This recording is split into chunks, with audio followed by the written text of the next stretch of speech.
Assalamualaikum warahmatullahi wabarakatuh. Selamat pagi semuanya.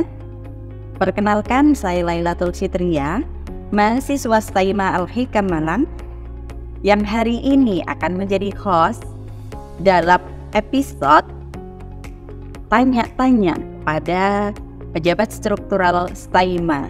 Jadi hari ini siapakah yang akan mendampingi kita, yaitu adalah seseorang yang pasti dikenal oleh para teman-teman ya, khususnya mahasiswa STAIMA Al-Hikam Malang, yaitu Dr. Umi Salamah MPDI. Selamat pagi Ustazah. Selamat pagi Bu Lala. Masya Allah, agus sekali ya, beliau memakai jilbab merah, jadi semangatnya mencorong Ustazah ya. Masya Allah. Kebetulan pada pagi hari ini Ustazah kita akan berdiskusi terkait tentang meraih impian gelar magister bersama STAIMA Al-Hikam Malang Ustazah. Pripun nih? Aduh, apakah saya sudah termasuk atau belum Ustazah nih? OTW, iya, lulus OTW ya. Ya pertama Ustazah, saya pastinya banyak hal yang menjadi pertanyaan teman-teman, khususnya pada masyarakat pada umumnya ya Ustazah, yaitu siapa saja sih yang menjabat di balik strukturalnya STAIMA, khususnya karena kita di Prodi Pascasarjana, khususnya panjenengan, yaitu latar belakang, kalau diperkenankan untuk di-sharing sama kami, yaitu latar belakang panjenengan sebagai Ketua Kaprodi dalam pendidikan agama Islam. Oke, terima kasih Bu Lala. Assalamualaikum warahmatullahi wabarakatuh. Waalaikumsalam. Seperti yang sudah diperkenalkan oleh Bu Lala tadi, nama saya Umi Salamah. Saya menjabat sebagai Kaprodi S2 PAI Pascasarjana STAIMA Al-Hikam Malang.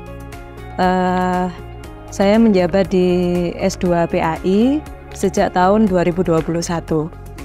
Jadi sejak 2021 sudah membersamai teman-teman Pasca, membantu Direktur Pascasarjana. Karena memang di STAIMA S2 itu masih satu prodi.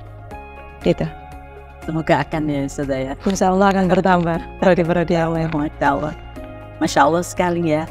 Nah itu biasanya selaku mahasiswa atau calon mahasiswa biasanya kan juga hal-hal yang menjadi pertimbangan itu adalah unggulan ya Ustazah. Kalau kita itu di MI, MTS pasti semua lembaga itu punya keunggulan. Nah kalau di program STAIMA Pascasarjana sendiri, unggulan yang dikembangkan oleh Mahat STAIMA itu apa Ustazah? STAIMA Al-Hikam itu apa?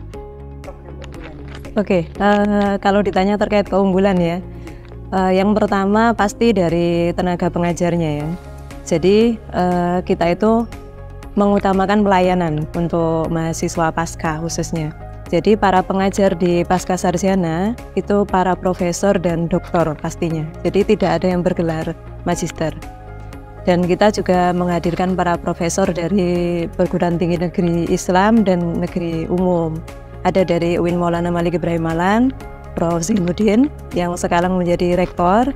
Kemudian ada dari Universitas Negeri Malang yang sudah lama memang beliau membantu di Pasca. Ada Profesor Munjin Nasih, ada Prof. Udin, beliau termasuk pendiri. Yang mendirikan orang-orang hebat. Iya, dan secara keilmuan pastinya kompeten di bidangnya. Ada di bagian manajemen, kemudian keislaman. Dan kemudian keunggulan yang kedua di Pascasarjana itu pembelajaran secara hybrid. Jadi dalam satu waktu mahasiswa bisa mengikuti perkuliahan secara offline dan online, sehingga ini memfasilitasi seluruh mahasiswa Pasca yang secara basic, termasuk Bu Lala juga kan sambil mengajar ya. Jadi sambil kerja, ngomong gitu. Jadi kita memfasilitasi Bapak Ibu atau mahasiswa yang fresh graduate untuk mengikuti perkuliahan secara fleksibel, online dan offline. Karena mahasiswa kita alhamdulillah ada yang dari area Malang Raya, ada yang termasuk luar Malang, luar Jatim, ada yang dari Batam, kemudian Papua, Madura, Jawa Barat, bahkan di angkatan 2023 ini ada yang dari Mesir, suami istri. Jadi alhamdulillah kita dipercaya untuk dipilih sebagai kampus yang karena itu tadi kita fleksibel secara hybrid perkuliahannya sehingga mereka lebih memilih STAIMA. Tapi secara kualitasnya bisa di... Oh iya pastinya, karena meskipun hybrid, karena pastinya ada yang hadir offline, Prodi meminta seluruh dosen yang mengajar itu hadir secara offline untuk memberikan pelayanan yang baik pada mahasiswa. Meskipun hybrid tetap on time gitu ya? Iya, harus on time, jadi tidak boleh ada kelas yang kosong. Itu. Kemudian keunggulan berikutnya, kita bisa pastikan mahasiswa pasca itu lulus tepat waktu 2 tahun. Teman-teman. Jadi kenapa begitu? Karena kita lihat ya di perkuliahan metodologi penelitian semester 2, luarannya adalah proposal tesis. Jadi di akhir perkuliahan teman-teman sudah bisa ujian proposal tesis. Sehingga untuk penyelesaian tugas akhir itu tidak akan molor dan akan dipantau langsung oleh direktur dan kaprodi ya. Itu jadi itu salah satu keunggulan juga. Kemudian pastinya dalam kurikulum ya, kekhasan dari pasca itu karena kita ada di lingkungan pesantren, maka kurikulum kita berbasis pesantren dengan tetap sesuai dengan keilmuan pendidikan agama Islam. Itu menjadi kekhasan yang bisa membedakan dengan kampus yang lain.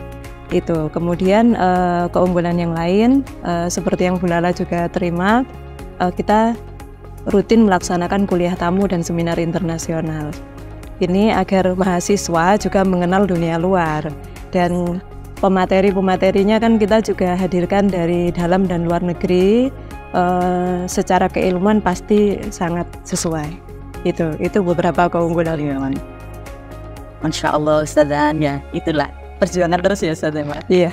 Apalagi menghadapi kita nih, bukan teman-teman kita karena termasuk saya mahasiswa S2 ya. Kemudian Ustazah, kalau kita berbicara tentang keunggulan, lantas Prodi Pascasarjana sendiri mempersiapkan lulusannya agar bisa bersaing di dunia luar saja. Kan tadi salah satunya dengan mendatangkan pemateri. Kemudian misalkan teman-teman ingin tahu wawasan tentang dunia luar, bolehkah diskusi misalnya? Apakah mengganggu atau tidak begitu saja mungkin? Oh enggak. Jadi kami penulisan itu saja kan ya. Jadi pembekalan ke mahasiswa itu kan kita sudah berikan bahkan sebelum teman-teman memasuki bangku perkuliahan. Ketika kalau di kampus lain mungkin orang sebut ospek, nah, di kita itu ada PKKMB. Nah, PKKMB Pasca dengan S1 pasti berbeda. Karena di Pasca kan lebih kepada ya sama mengenalkan lingkungan STAIMA, tapi lebih kepada atmosfer bagaimana proses pembelajarannya. Kemudian yang paling utama adalah skill kepenulisan teman-teman, bagaimana budaya di Pasca itu kita berikan di awal. Nah itu agar teman-teman tidak kaget karena inputan dari S1-nya itu beragam ya. Bahkan ada yang dari jurusan teknik, dari kampus negeri, kampus umum, tapi semuanya bisa beradaptasi dengan baik di Pasca. Usahanya sudah enggak kurang-kurang ini sudah sekali. Kalau menurut Ustazah nih, kompetensi apa saja sih yang harus dimiliki oleh kami para lulusan calon ya, saya calon lulusan sedikit lagi insya Allah panggil sini Ustazah. Para calon lulusan itu menurut Ustazah bagaimana harapannya? Iya, kalau ditanya kompetensi pasti pendidik itu kan lulusan dari S2 PAI kan pastinya menjadi pendidik. Tidak hanya di sekolah, bisa di perguruan tinggi, maka kompetensi dasar yang harus dimiliki pendidik ya pedagogik, kepribadian, sosial, profesional, yang pastinya itu dihubungkan dengan keilmuan keislaman. Jadi tetap harus memiliki 4 kompetensi dasar itu, dan yang pastinya kita juga harus melek teknologi, itu yang utama ya. Sekarang kan iya menghadapi peserta didik, menghadapi mahasiswa ya kita harus juga mengikuti perkembangan teknologi. Itu benar. Jadi nanti kalau misalkan mengerjakan tesis pakai AI itu bagaimana itu? Sebenarnya kalau kita bicara AI itu kan dia itu bukan menyelesaikan masalah kita, tapi membantu mempermudah. Kalau kita langsung pasrah bongkoan ke AI, itu akhirnya kita tidak memiliki keunggulan, kemampuan, skill, dan itu juga tidak bisa digunakan secara keseluruhan. Iya.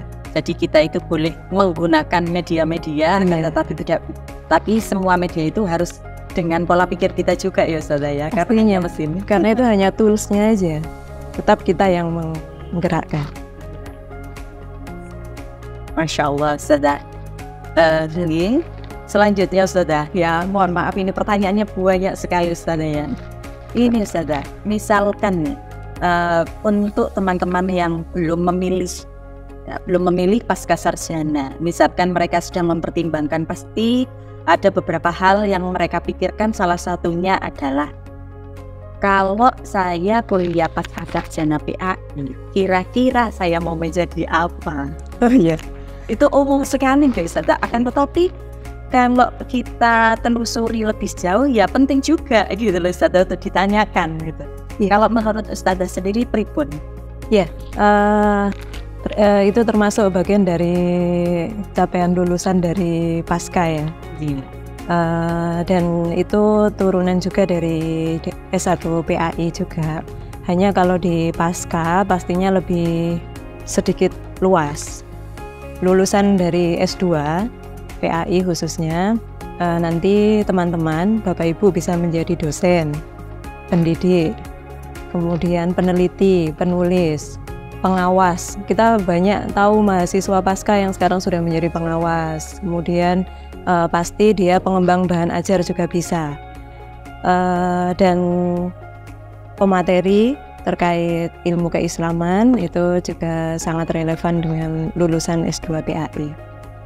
Banyak juga ya Ustazah. Iya, bisa juga menjadi pengembang bahan ajar. Yang penting kita asah dan all skill gitu. Iya, Masya Allah, memang ya Kak, kalau kita mau mengembangkan diri pasti banyak ini yang bisa kita capai gitu. Kemudian Ustazah, kalau menurut Ustazah pesan-pesan lah ya untuk kita kalangan muda. Waduh, harapan saya terlihat muda nih Ustazah. Untuk melanjutkan di Taiman itu khususnya PAI, pesan untuk teman-teman bagaimana Ustazah? Kan kadang kayak iya, kayak enggak, susah apa enggak, itu saya sendiri dulu begitu Ustazah, mau ambil apa enggak, nanti waktuku itu bisa apa enggak, pembayarannya aku ya apa. Lah itu hal yang umum, tetapi ya memang hal-hal yang harus kami pertimbangkan. Kalau dari Ustazah sendiri pripun nggih untuk pesan-pesan buat calon-calon mahasiswa khususnya di pasca sarjana sendiri? Iya, untuk Bapak Ibu, adik-adik yang fresh graduate baru lulus S1, jangan berhenti di S1. Jadi pendidikan itu kita harus teruskan. Laki-laki perempuan sama. Kalau seperti yang disampaikan Bu Lala tadi, saya bisa enggak? Yang penting kita mau dulu. Nanti yang memampukan adalah Allah. Gitu. Dan saya rasa PAI itu salah satu prodi yang peluangnya sangat besar. Itu kenapa saya ambil S3 PAI. Kenapa? Ya karena seluruh jenjang pendidikan pasti ada mata pelajaran PAI. Seluruh perguruan tinggi pasti ada mata kuliah agama. Meskipun itu perguruan tinggi umum. Prodi kita bukan PAI, pasti kita menerima mata kuliah MKDU PAI. Maka itu menjadi ruang-ruang yang sangat luas untuk Bapak Ibu melanjutkan jenjang pendidikan di PAI. Dan tidak perlu khawatir, misalnya mau masuk di STAIMA pasca sarjana, saya basicnya bukan PAI, minder untuk lanjut di PAI. Tidak perlu khawatir, karena di awal sebelum memasuki semester 1, Bapak Ibu akan diberikan bekal matrikulasi. Di awal ada matrikulasi bahasa Arab dan bahasa Inggris. Untuk bahasa Arab langsung dipegang oleh Direktur Pasca. Beliau secara basic keilmuan adalah lulusan bahasa Arab memang awalnya, meskipun sekarang ada di syariah. Beliau akan memberikan bekal terkait basic bahasa Arab, khususnya dalam kitab. Pastinya Bu Lala juga ngalami itu, dan bahasa Inggris juga dipegang dosen yang lulusan bahasa Inggris. Sehingga Bapak Ibu sebelum memasuki perkuliahan sudah memiliki bekal di awal, seperti ini, bagaimana mempelajari ilmu keislaman. Itu. Terima kasih banget Ustazah. Itu yang terkait pesan untuk kita-kita yang baru akan melanjutkan pasca sarjana. Nah Ustazah, biasanya itu kalau terutama kita ini akan sudah berkeluarga biasanya. Nah itu ada nggak sih Ustazah beasiswa atau dukungan lain untuk kami-kami ini para pelaku pendidikan kali ya gitu, karena banyak teman-teman guru itu sebenarnya pengen melanjutkan akan tetapi terbatas di keuangan. Misalkan ada teman-teman dari pondok pesantren yang memiliki skill yang unggul akan tetapi juga ada keterbatasan di ekonominya juga. Itu ada ndak Ustazah program khusus untuk kami-kami ini seperti itu? Oke, alhamdulillah di S2 PAI Pasca Sarjana STAI Mahalika Malang banyak sekali tawaran beasiswa. Jadi kita sudah dipercaya Pemprov sejak tahun 2020 menerima beasiswa Madin khusus untuk guru-guru Madin, guru pondok pesantren yang memiliki kemampuan dalam membaca kitab. Dan itu full gratis sampai lulus. Kemudian ada juga beasiswa alumni. Jadi lulusan STAIMA Al-Hikam Malang maupun dari Al-Hikam Depok itu juga ada yang melanjutkan S2 di sini, itu bisa mengambil jalur alumni. Itu banyak sekali potongan.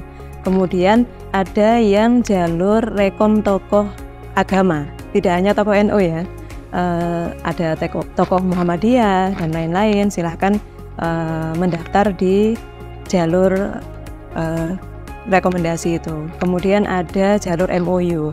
MOU itu jalur kerjasama untuk lembaga, baik itu lembaga formal maupun pondok pesantren yang sudah bekerja sama dengan STAIM.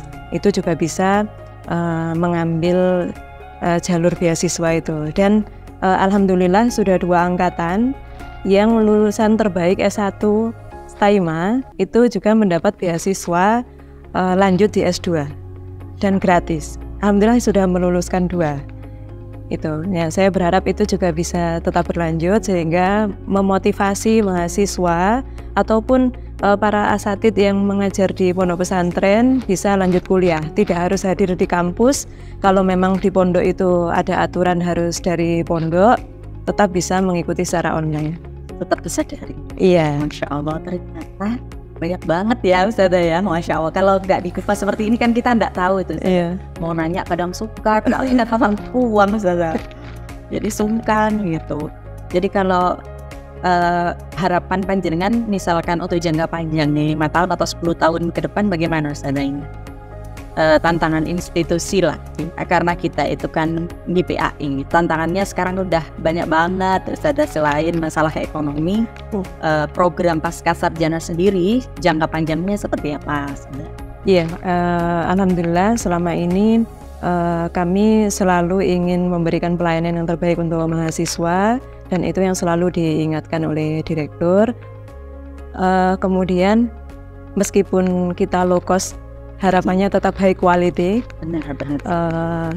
Secara kualitas dan kuantitas selalu meningkat. Itu harapannya. Kemudian dalam proses pembelajaran kita juga meningkatkan pelayanan pembelajaran dan pelayanan terhadap mahasiswa. Dan memang rutin kita itu lakukan koordinasi baik dengan dosen maupun mahasiswa agar sinkron dalam memberikan pelayanan ke mahasiswa. Itu sih. Dan pastinya kita berharap pasca sarjana lebih dikenal lagi secara regional maupun internasional.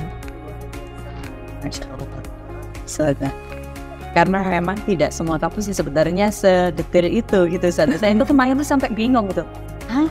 Tesis harus ini dicekin bareng nggak? Itu saya sebenarnya kaget karena biasanya kalau kampus pada umumnya ya kalian kalau memang waktunya skripsi atau tesis ya udah kerjakan selesai.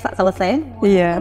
Di sini tuh Masya Allah sekali sampai Ustazah itu membuatkan grup diskusi bareng-bareng untuk memantau kami satu persatu. Itu luar biasa sekali menurut saya.